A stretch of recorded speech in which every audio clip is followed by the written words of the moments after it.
یوه ورځ یو بابا لګیا و ورځپاڼه یې لوستله.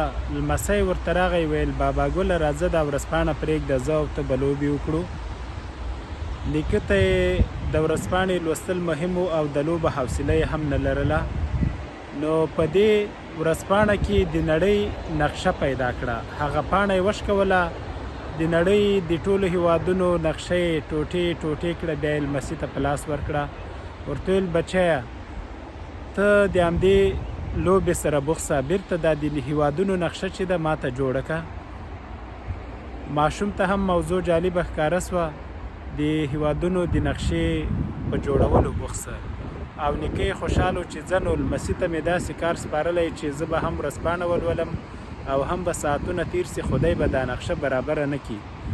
ځکه ماشوم دی د خپل هیواد په نقشه هم نه پوهېږي، نو د نړۍ د هیوادونو نقشه به څنګه برابره کړي.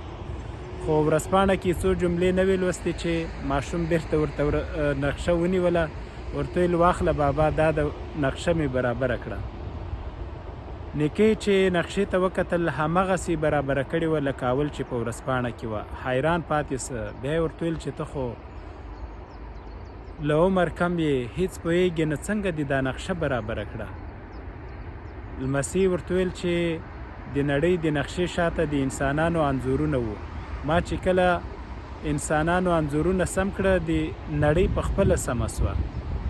نیکه ته دا خبره ډیره جالبه ښکاره سوه او ویې ویل چې کله د نړۍ انسانان سم شي نړۍ به په خپله سمه شي، نه به جګړې وي، نه به بدبختۍ وي او نه به د یو بل له منځه وړل وي.